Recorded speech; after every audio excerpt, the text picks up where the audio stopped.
G'day, it's your old mate Matthew here from the Yarnsman. Welcome to the Yarnsman podcast. In this episode, we have Hamish Williams. We recorded this while he was in Barcelona with Team New Zealand and the media crew. A bit of a trigger warning with this one. We do touch on suicide, sexual abuse, and mental health, among other things.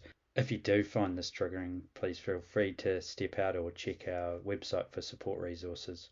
I found this episode really interesting as I admire the way the Nutters Club go about empowering people to share their yarn, and it's similar to what we're trying to do with the Yarnsman. We touch on challenging our own biases when listening and supporting people.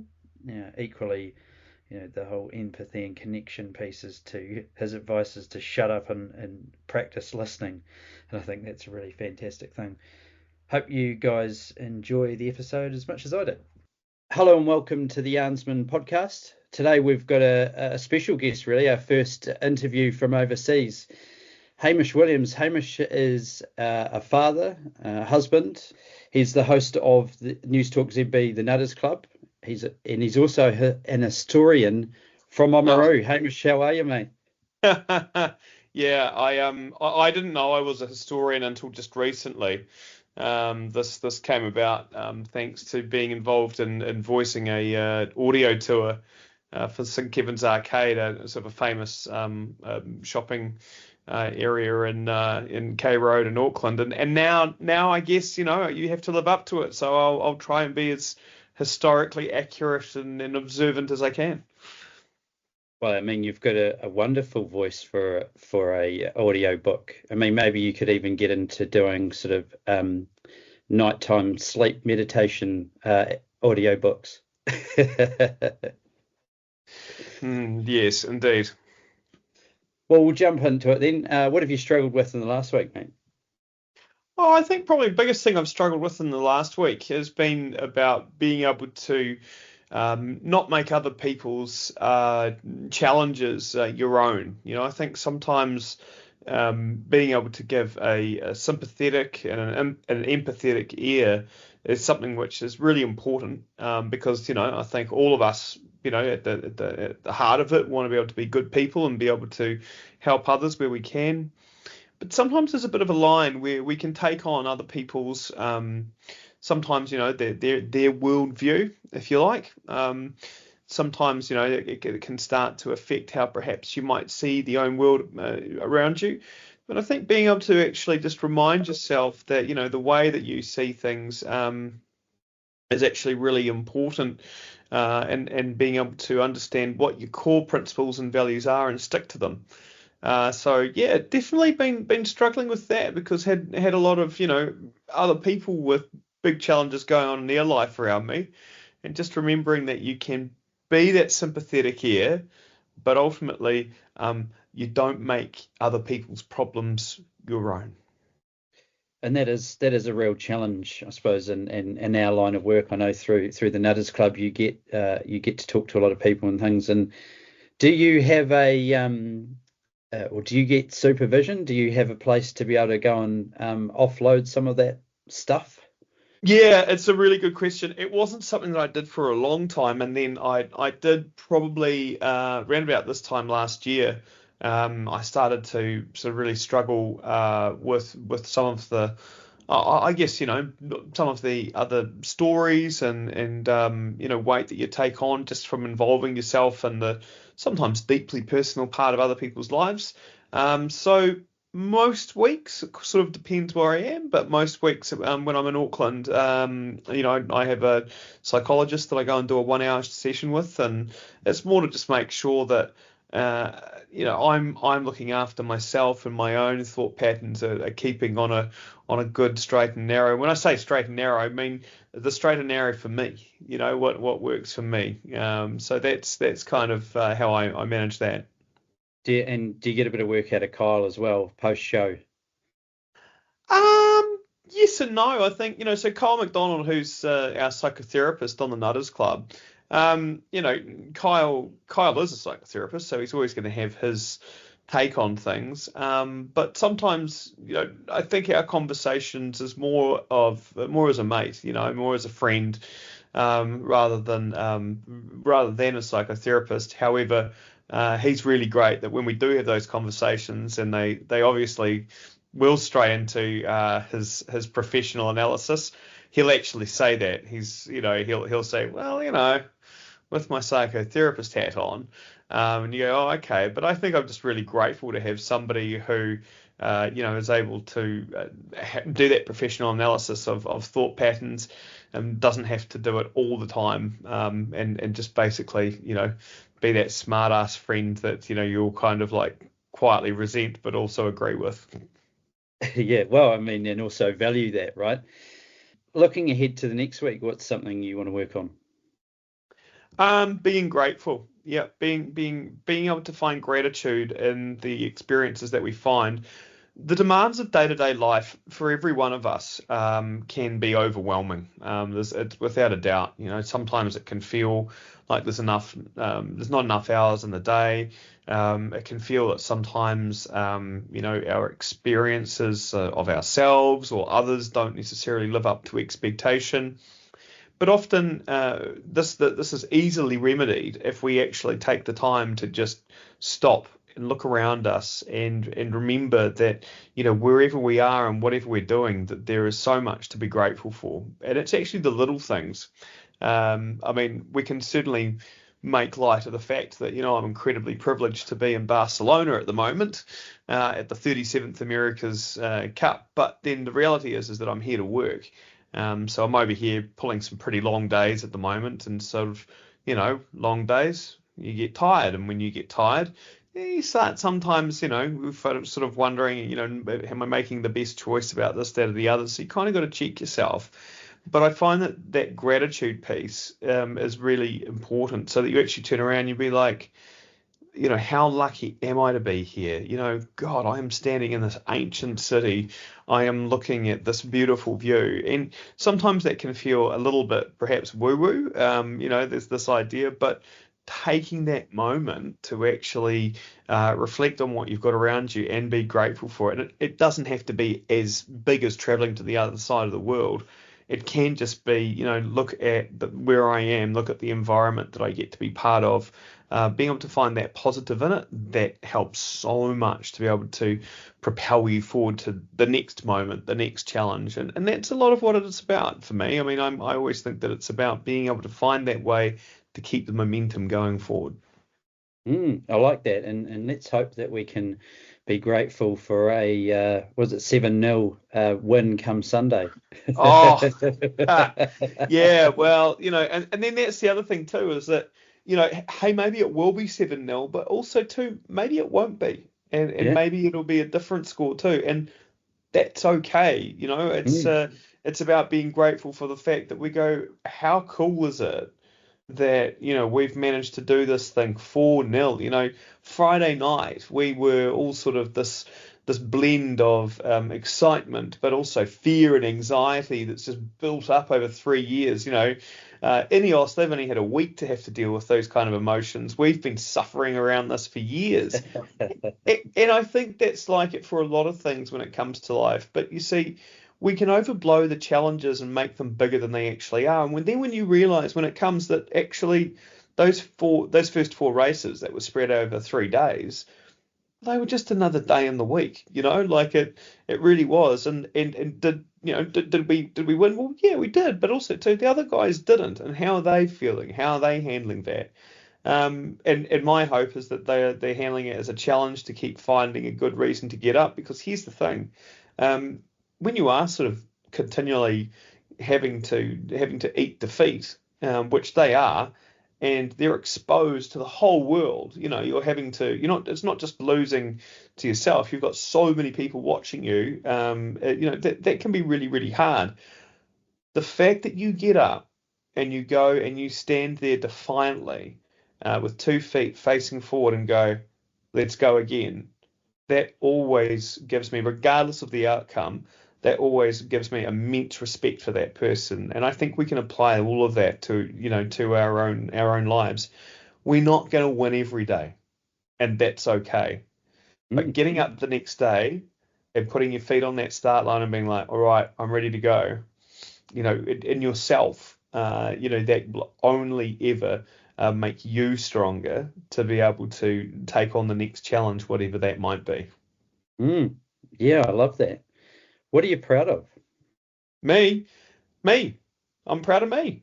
I'm proud of me for being here. I'm proud of me for, getting up every day. I'm proud of me for prioritizing, how to actually work, with others in a high pressure environment.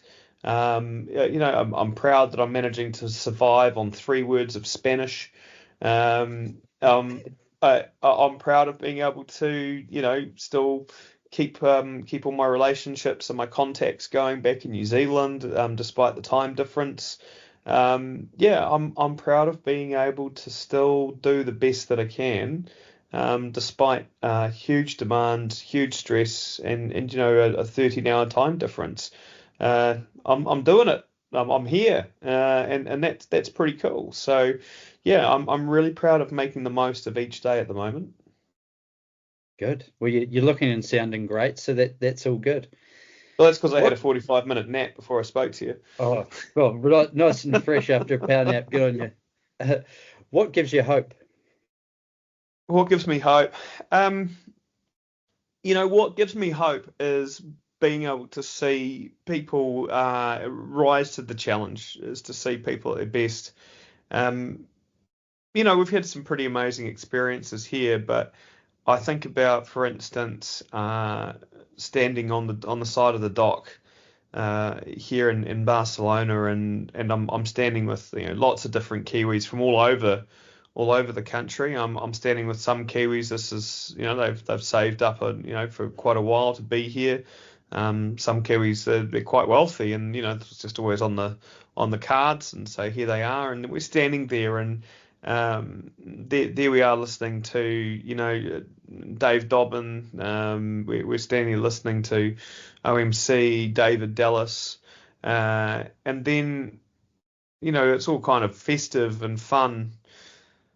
And then Ngāti Whātua Ōrākei just starts, breaking out and into the call out, the karanga, and all of a sudden just this immense amount of attention is demanded of you, but it's with a reverence and a focus.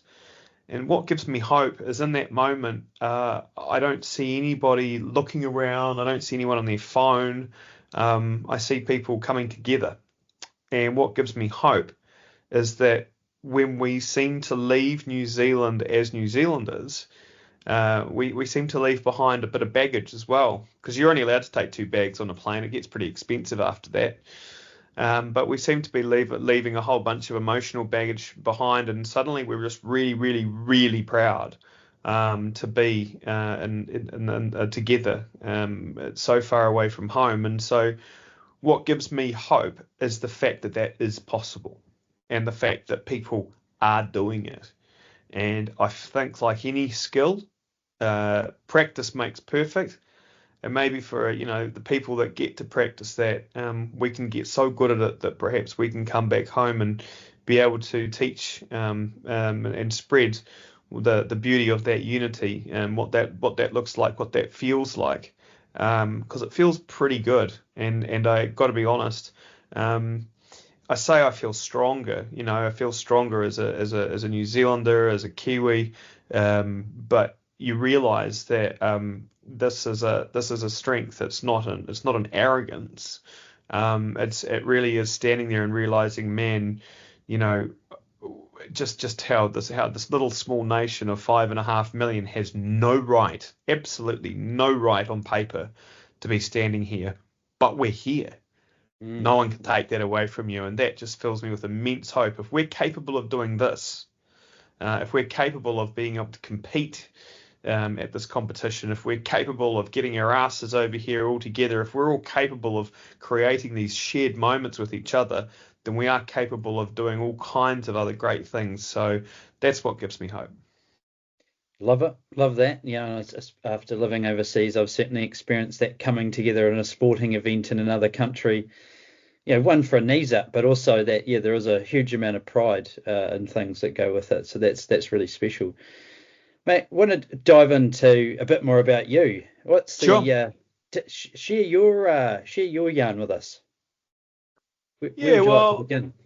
yeah, well, my yarn really for me, I guess, began when I was 4 years old, and at age four, I watched my father die on a kitchen floor, having well, he had committed suicide. So I saw him in some of his last moments of his life, and that was an experience and image that stayed with me for and still does to this day. But like any sort of traumatic experience, it takes quite a lot of time before you can talk about it. We know now that traumatic experiences, especially with kids, take anywhere between sort of 25 to 30 years before you can actually articulate it, and that was no different for me. And so through that time, though, what it does do and what it did for me was it gave me a sense of mortality, I guess, a deep understanding and sort of albeit long experience of loss, because you actually have experienced not having somebody in your life for so long, and you kind of get used to it, I guess, or used to that feeling. And so in doing that, I've always been looking to find ways to, be able to find ways to be able to cope and manage what life is like with that. And so I've always been quite empathetic towards people going through their own challenges. And really that culminated a long time ago, and the idea of I really liked the idea of building people up to feel stronger about how they see themselves. And that really attracted me to media. I always believed that media was sort of like a magic mirror. It could make a villain look all that more villainous, and a hero look all that more heroic. But really, a lot of my work in my life has been about turning the mirror onto others, to try and reflect that heroic image. The idea that people, when we lift them up and actually show them the best version of themselves, tend to, most of the time, tend to actually take that as a bit of inspiration, and actually live up to that expectation, because it realize that it actually can be reality. We all need to have someone believe in us. And I've really enjoyed being able to be part of that for others, which has obviously led on to the Nutters Club. There's a really interesting point about, I'm going to use my words, not necessarily yours, but Sure. empowering people to be able to share their yarn. And by empowering people to share their yarn, it creates more community and vulnerability, and ultimately increases, health benefits. What would you say was the best way, or the ways you've found that actually is the best way about going to empowering people to share their yarn? Yeah, I think it's about making people feel valued. I think that's probably the thing that most people struggle with, actually. That the idea that people are worth hearing, that somebody else can actually show them that their story is worth my time. It is worth me sitting here. Often when we're over the years with the Nutters Club, people might share a challenge that they're going through, and we're able to offer some advice over how there might be some services we can connect them to, or give them some insight. But then there's another piece, and we get involved, and we say, and that you deserve this help. And I've heard people, when I've seen that they become overwhelmed with emotion. Sometimes on the end of the phone, their voice will start to crack. And that's because a lot of people, I think, don't actually, in their heart of hearts, they actually don't believe that they're worth somebody helping them. They don't believe that they're worth someone listening to their yarn. And when they actually realize that, you genuinely don't believe that that's the case, that you believe that they are worth all of that, because they're a wonderful, valuable human in their own, beautiful, unique way that perhaps they are still yet to find, and that's fine, but that in the heart of hearts that they do matter, that's quite a huge thing for people to actually accept. And I think and the journey is about being able to ultimately be more accepting of ourselves and each other. Yeah, 100%. I love that. And I'm sorry, I can't remember the stat exactly, but you guys have made a number of, I'll call them suicide interventions kind of on and around the show. Are you able to share those kind of stats with us? Yeah, I think it's something like, I think, well, I mean, we know how many sort of calls and stuff we have on average, but we've probably had about 18 people in 15 years write to us and tell us that that we've saved their lives, and that that for various reasons that they were having suicidal thoughts, and that for whatever action it was, perhaps it was them phoning the show, perhaps it was just something that they heard on the show, but we get correspondence reasonably irregularly actually, but then when it comes out of nowhere seemingly, and you kind of go, oh wow, okay, didn't expect to get that today. I guess what we do actually does matter. And maybe it's a little bit of that piece getting reflected back on us, sort of saying, well, oh, I guess we do have value, So yeah, we know that we have had direct impact on a number of people's lives, but statistically speaking, we also know that for every one person that takes the effort to get up and write a message, there's probably anywhere between 7 or 9 for that one person. So, we could probably, I don't know, we may have affected hundreds of people. But either way, I'll take that, sort of that 18 or so, and just say, hey, that's awesome. Let's keep going. Yeah, I mean, it is truly fantastic work, right? It is that providing that opportunity, that space for people to be able to share their yarn and be comfortable, feel valued doing it. So massive congratulations to you, and keep going with that. I wanted to take a step back and kind of talk about empathy that comes from trauma and lived experience. Do you think that people are more empathetic by going through those through trauma or lived experience with mental health, or do you think it's something that can be learned by everyone or shown by everyone? Oh, well, look, I mean, I guess we know that not everyone responds in the same way. Often sexual abusers, for instance, have been abused themselves. So that might be an example of saying, that's hardly empathetic, is it?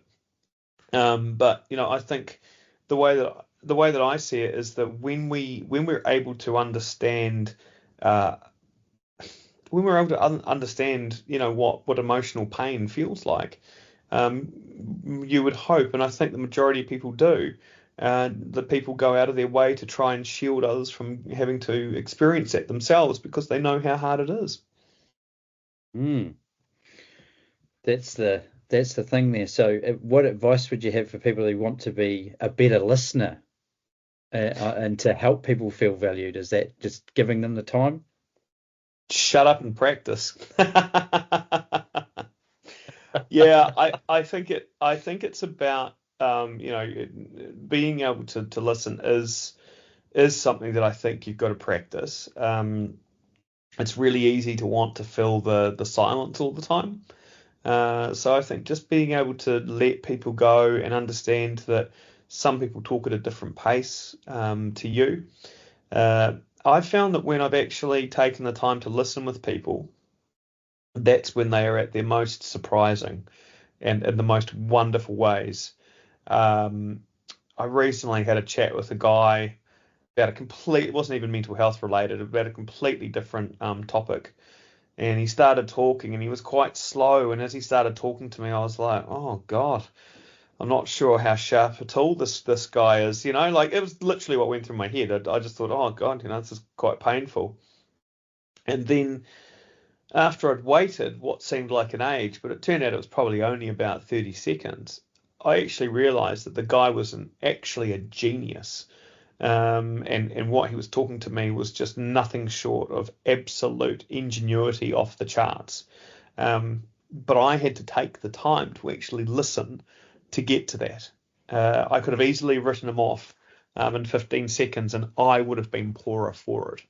And so I think that that's not always quite that pronounced, but when we take the time to listen to people, we're not only making them feel valued, we're enriching our own selves, our own brains, our own experience. There's a thing there on, our own biases and not trying to bring that in. How do you think how do you think you avoid that? I don't think you do. I think really you've got to be conscious of your own bias. That's all. So when you hear that little voice go, "Oh God, this guy's an idiot," challenge it. Just say, yeah, yeah, yeah. Well, I mean, maybe you're right, but maybe also too, give him a bit, hear him out. So I think that we all have bias. So it's not necessarily a bad thing. Bias is actually there to kind of protect us, right? It's there. It's kind of like a bit of a filter, if you like. But don't be afraid to challenge your own bias. And I think it's really important that we do.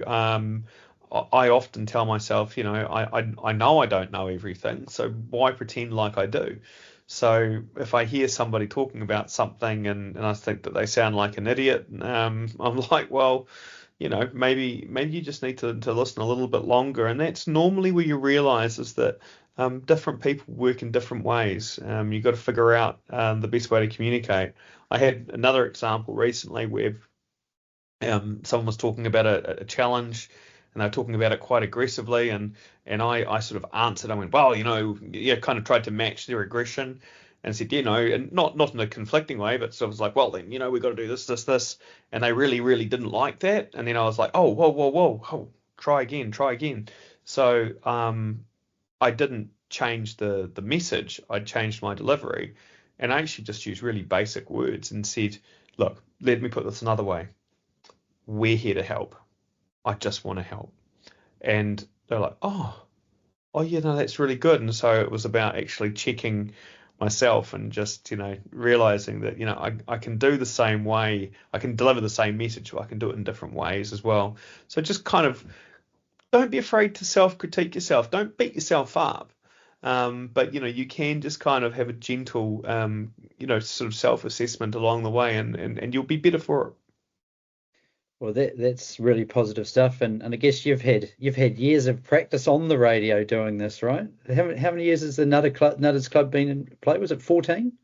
We've just celebrated 15 years. 15. Yeah, so I started with the show, sort of out in the background, I guess, as sort of what was I doing, like the social media stuff or something in 2009. And I started filling in for Mike King, who's the original host in 2010. And then in 2016, filling in sort of started to become, every week. And then by 2017, it was every week and has been ever since. So every Sunday night, 11 p.m. on News Talk ZB. Well, it's fantastic stuff, Hamish. Yeah, really impressed with the work you do, and thank you for everything. And certainly you've profiled the Yarnsman, which has been cool. But please do continue doing your work, and we'll put some links to the Nutters Club in the description. But really appreciate your time today. I'll let you get back to sleep so you can be raring to go for some more wins tomorrow. Hey, look, thanks, Ben, and thanks very much for what you're doing. It's really important. We all can do our little part. And I do think about what we do with the Nutters Club. It has been little because it's actually only a couple of hours a week. But when we all do whatever we can, collectively, that's where we actually start having that massive impact. It's like a snowball effect, right? So, thank you for what you're doing and keep up the great work. Big fan. Good man. Thank you very much.